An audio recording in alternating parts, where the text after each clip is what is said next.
So I'm not sure how much noise from outside you guys can hear when I'm recording these videos, but I don't know. I just got done with class. Was able to get that in-class problem done a bit ahead of time, and I shared my screen so my group members could see, and I was basically trying to like be a little more active, or proactive, and contributing. Um, I'm probably gonna spend the rest of the day, hopefully, trying to get a couple more problems done because the homework that's due day after tomorrow has 4 problems to it, and I already got one of them done. I'm just gonna try to get the majority of it done tonight. Basically, I feel like I'm cut out of the loop with whatever's going on down south with my family, but I don't know.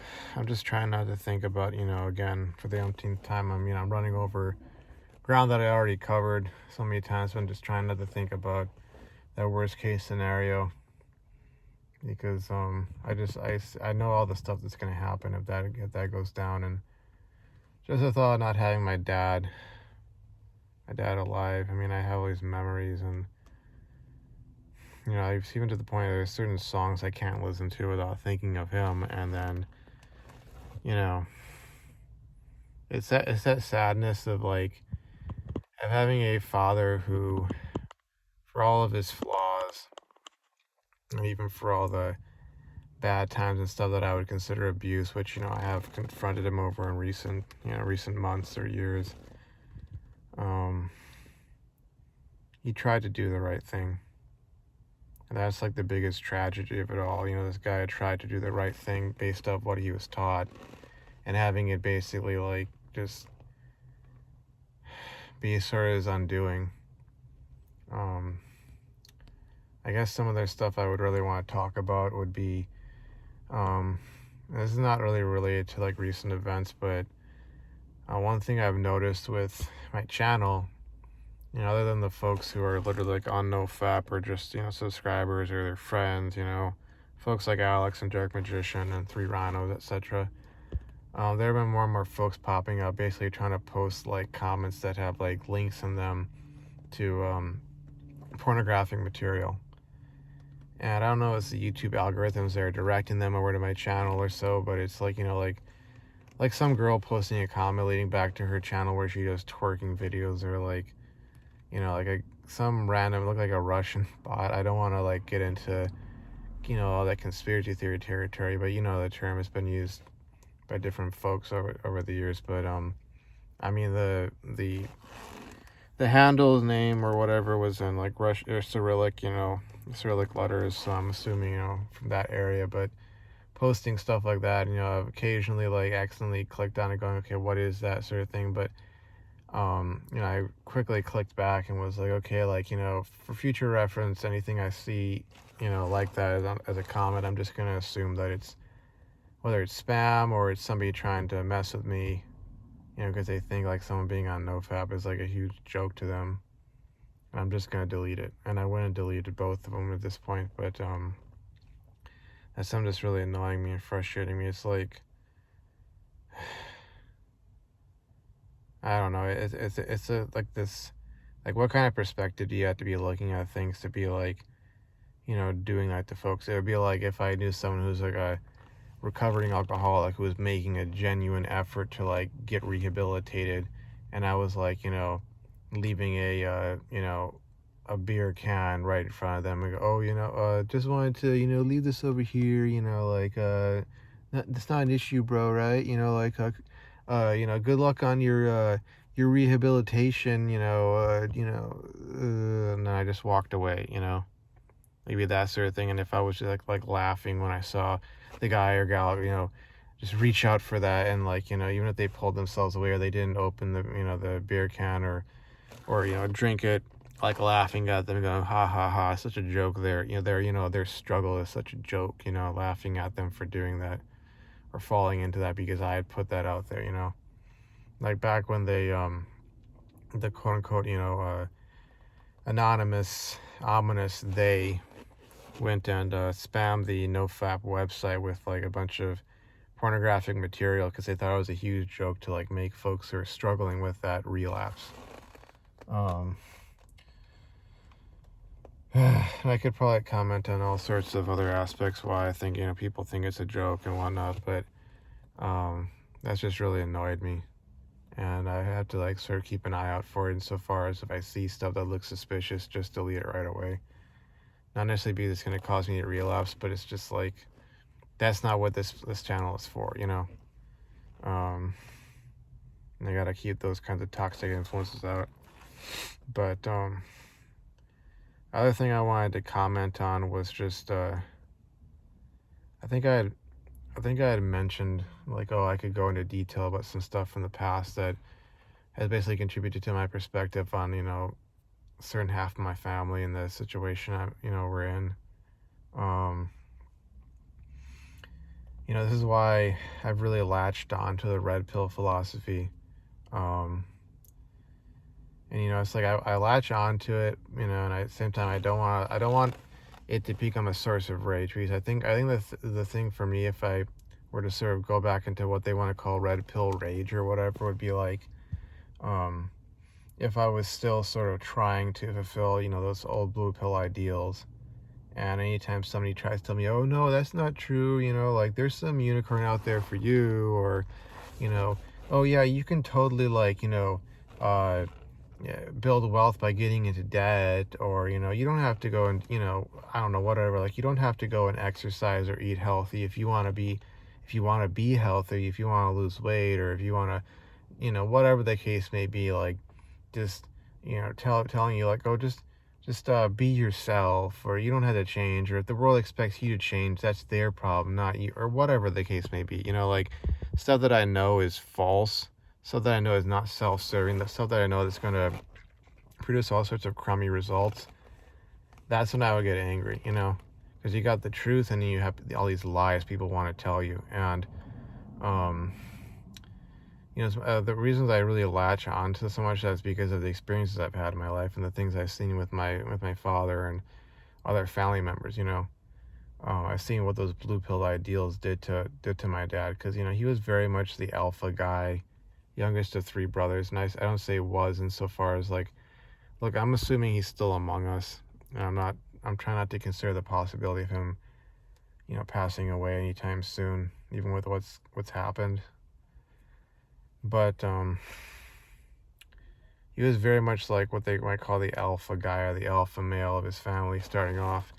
He was youngest of three brothers. He survived genocide, came over here in 1978. And, we're talking like full ride academic scholarship, triple major in undergrad, comp sci, mathematics and physics. Did that in 3.5 years, got his master's. And then the big mistake he made was marrying my mom, marrying the woman who became my mom, because like, I'm not the product of a single mother household. Like my parents, they had me 4 years after they were married, and they've been married all this time. This is not like a case of, I guess, what has become more and more common, where you have divorcees, or people growing up in a divorced, quote unquote divorced family, or a single parent household or so. Like, almost like as screwed up or as dysfunctional. I should use the word dysfunctional, because screwed up it carries with it a lot of emotional connotations, and it can really rub people the wrong way. I can see how it could be offensive to say, oh, screwed up family, this or that. So I'd rather use the term dysfunctional. As dysfunctional as my family has been and is, it's like there's certain features of the family that's kind of a holdover from way back in the day, when folks would get married one time, they would stay with their spouse, they wouldn't be cheating or divorce or whatever. But the big mistake I feel he made was like falling in love with the wrong woman, getting married to her. And it was sort of like, this, they talk about the blue pilled alpha, or beta I can't pronounce it right now, but betatization. If I say it slow, I can maybe say betatization by 1,000 concessions.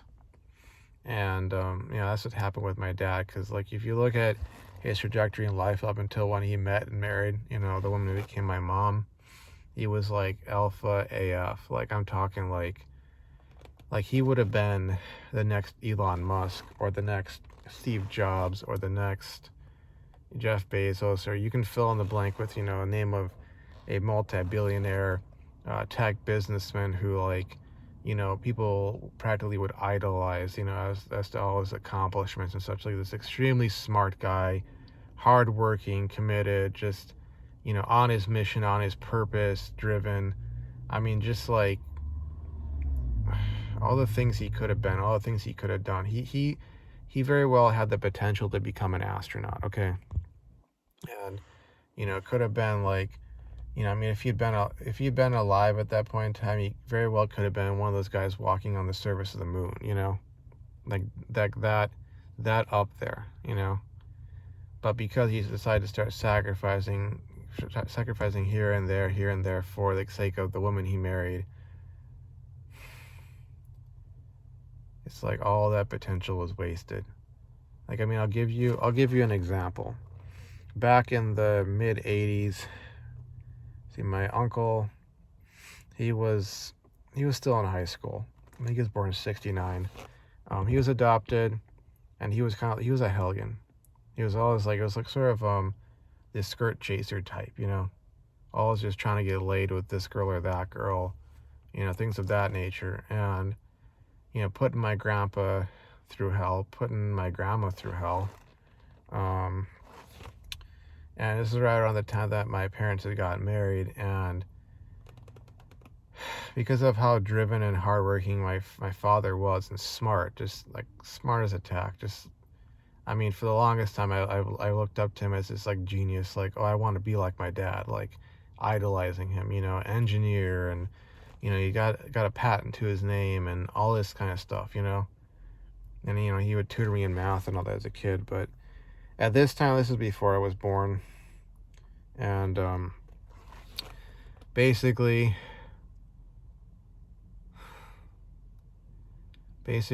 because of how hardworking and smart he was as an engineer, his company had offered him the chance to basically head up their operations over in New Zealand. And I'm trying to remember the company's name.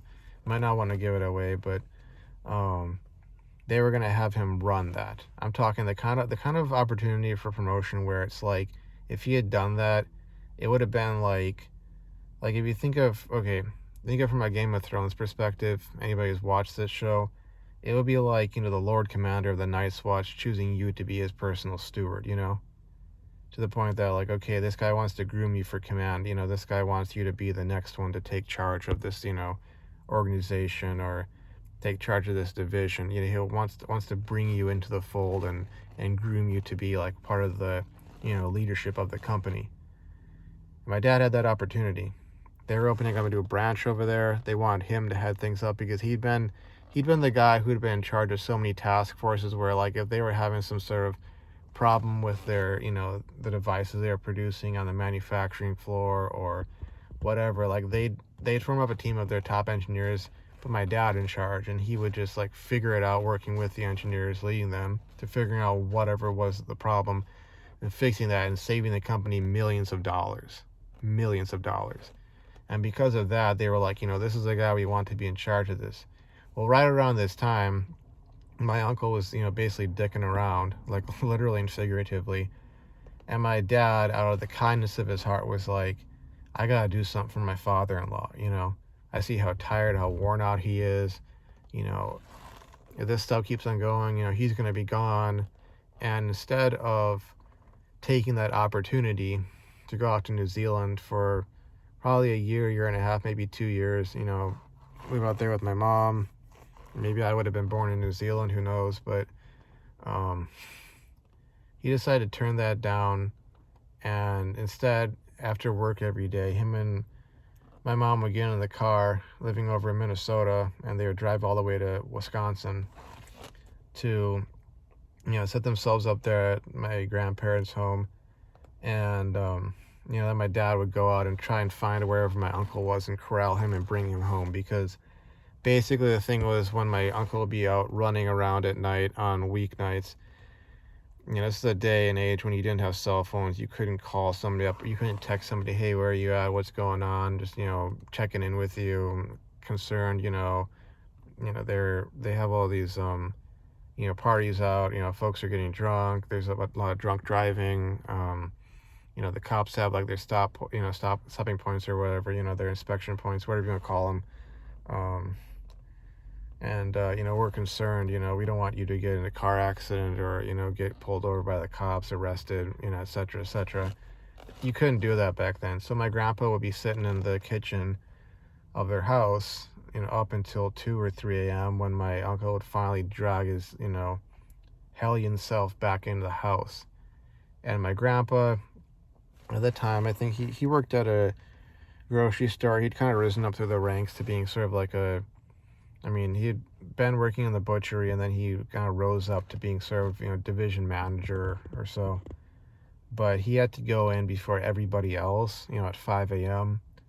And so he'd be up until 2, 3 a.m. Maybe he might get an hour of sleep, maybe half an hour of sleep after my uncle would finally come home. And, obviously my grandpa would be, angry about that, like frustrated, like, where the heck were you? We didn't know if you were dead or alive. You think this is a joke, etc., etc.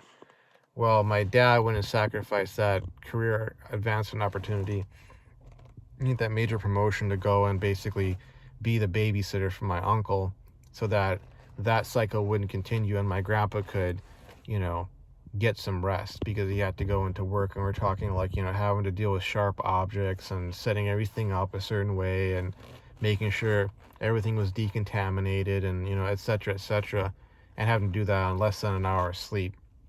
And my dad felt sorry for him. He's his father-in-law. They got along great, etc., etc. And so my dad sacrificed that career advancement opportunity so that he could go babysit my uncle. And I don't know how many more years that added on to my grandpa's life. I've said a couple years, maybe a few years, but it didn't really change or stop anything, because on top of this, my grandma was also verbally and emotionally abusing my grandpa. She'd already done that to my mom, and also to some extent to my uncle. But, my grandpa had taken up drinking to try to cope with all that. So I really don't know how much, that sacrifice really changed things, because my grandpa ended up passing away in 1992 at the age of 66. And this is where I draw these parallels from, this situation, because I see all this stuff, like repeating, like, they go, like people, they grow up and they go out to find someone, and they think they're going to escape from their parents' ways of doing things. But then so oftentimes they just recreate that system, because even though it sucks and they hate it and it's horrible and it's, frustrating and depressing and painful and all that, it's at least comfortable or recognizable. It's at least recognizable. But my dad gave up that opportunity. He made those sacrifices, and like, I remember so many times my dad would say, and when your mom comes to me and says I've never done anything for her, and I bring that up, and she denies that I ever did that I ever made that sacrifice. She denies it. She acts like it never happened. And then there was like one more thing after the next, just down the years. Like, that's just one example. Other things where he basically turned against his own family for the sake of, of his wife or his daughter. So, and they increasingly isolated him. In particular, my mom, increasingly isolating him from his family and his friends. He couldn't go out, he couldn't have fun, he couldn't hang out with old college buddies, just couldn't have a life of his own, And that's a sign of, someone who's BPD, and what I mean by that is, like, not my dad, but my mom and my sister, where they try and isolate you from the outside world so they can control you. Because if you get an outside perspective coming in saying, hey man, this is messed up, why is she treating you like this, or why is he treating you like this, the likelihood is, there's that sort of fear on the part of the person who has BPD or borderline personality disorder, that you might see the light and escape. You might just walk away or divorce them or whatever the case may be.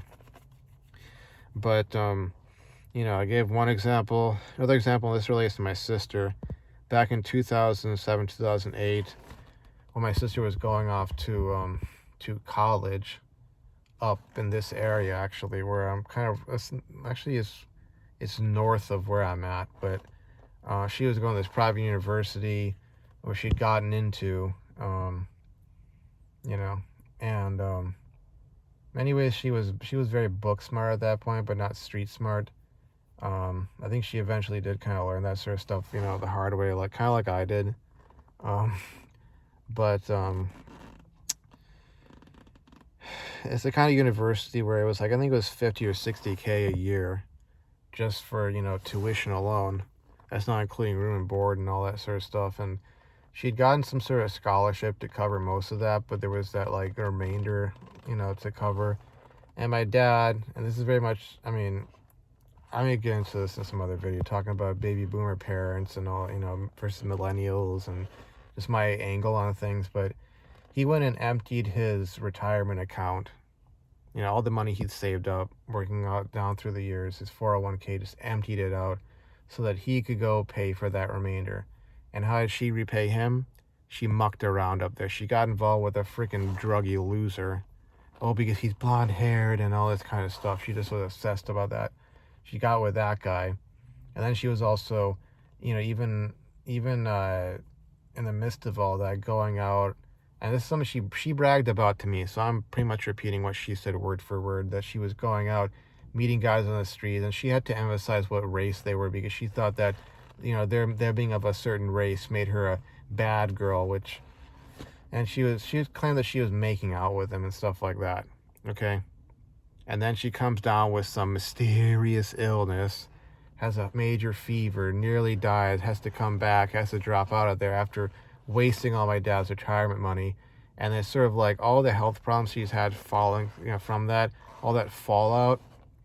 I'm sure there's stuff else out there that, I'm trying to give her the benefit of the doubt and say it's not all her fault and, forget her or whatever, put that all on her, because I'm not an expert on medical conditions, but I'm sure that from everything I've seen, so much of it can be traced back to that initial infection event where she ended up with chronic viral meningitis, which, if you know anything about proteins and the tissue of the human body and things of that nature, that high temperatures denature proteins. If you have high temperature, like a fever, chronically coming back again and again and again, it doesn't surprise me that it might damage, let's say, the parts in your ear that have to do with balance, that regulate your ability to balance yourself, that might damage your senses, might cause all sorts of problems, along with that, just kind of cascading through your physiological system. But that fallout from all of that, it's like we had to bear the brunt of that. And then her, like, continuing after she got back to run around with one loser after the next, replacing this loser boyfriend with that loser boyfriend, and repeating that combined with chain smoking and basically prescription medication abuse, getting addicted to opioids, etc., etc. And you combine this with my mother's raging alcoholism, her addiction to opioids, it's like we had to bear the brunt of that. And my dad was like, it was like, it's the tragedy of the good man who's a beta, or who got beta-fied, that she'll go and she'll screw off my sister or my mother, and then come back, and it's like all the good times, all the best times of her life, oh, she gave that to some douche bro, up here in northern, up here in this area, or at college, or wherever, or at some house party or whatever the heck. But then when the repercussions occur, all the consequences, all the bad effects, it's like, oh, I have to bear the brunt of that. Or even more so than me, my dad has to bear the brunt of that. Down the years, just completely I think the latest one was this guy who was supposedly a Navy SEAL, and they were at some bar somewhere, and she got into an argument with him because that's That's her personality, always picking fights with guys. And, this was a guy who was like, he wasn't going to take her guff, and he basically hauled off and backhanded her. And she told me about this and was like, oh, don't tell dad, dad, he'll kill me, things like this on down the years. And it's like, this is so much of why I've gotten to this point where I'm not self-sacrificing. I don't care so much of the time, because you see what happens to guys who care. You see what happens even to girls who care, And you think about the girl or the guy who went out of their way to help someone else, or was in a romantic relationship with someone who's a complete, trash head loser, and they were continually trying to help them and fix their problems, and, blah, blah, blah, guy or girl, and how they got screwed over. And like I said, I'm not some medical expert, but everything I've seen, given that I studied some physiology in college, as, minoring in biomedical engineering, and given that, I studied enough biology and so on, and I've read up on so much of this stuff, I'm of the mindset that, it's basically like she went up to here, dicked around, got all these health problems from that, came back, and just kind of dumped it on everybody in the family. Same thing with my mom and her alcoholism, And if you're not willing to go and be their plow horse, or their beating post, or their whipping boy, then you're a bad man. You're a jerk, and you're a narcissistic, jerk face or whatever. And that's a lot of stuff I wanted to get off my chest. But beyond that, I did see one of the comments by Alex talking about like people in California. It depends upon where you're at in California. You have some very elitist types who look down their nose at everybody else, and then there's the more sort of inland folks who are way more down to earth and, chilled out and accepting and all that. And then there are folks, even from within those communities, who are like, look down their nose at anybody who's an outsider, and vice versa. It's kind of a mix of sorts. Some areas are worse than the others, and I know I'm kind of verging on getting into talking about politics here. But, again, like, I don't talk about it because for most, it's just stewing in their emotions, and they're never going to do anything about the problems they supposedly see. And, it's kind of like concerning yourself with something that is something my mother does all the damn time. She concern herself with stuff that doesn't affect her, stuff that she can basically blame on somebody else and feel angry at them. All the while, the reality is the majority of problems in your life are caused by your own decisions, Like if, in her case, being a raging alcoholic, it's like your health problems are because you wouldn't stop drinking, Or my sister with chain smoking, or, abusing prescription medications, or running around with douchebag losers and then pulling out these like fake suicide attempts, which reminds me of something else I might want to talk about. But that sort of stuff, that's what's causing problems in your life. That's what people should be concerned with, not what's happening on the other side of the country, as much. Because while it may make things better or worse, the reality is the majority of the time, people don't want to confront what's really actually causing the problems, because then that means they're going to have to look themselves in the mirror and take ownership of their own screw-ups, Not getting mad about who's living in the White House, or who's sitting in Congress, or, who's sitting in the state capitol, governor's mansion, or whatever. They'll have to look at themselves and go, I'm the cause of the majority of my problems in life, And that's some people don't want to do. So they get obsessed with politics and going on ranting and raving about something they heard on the news, or whatever the case may be. Whether they're on the left or on the right or on the middle, it doesn't really matter, you see. But what was the other thing I was thinking of mentioning? I think I forgot. What else was it? Can't recall it.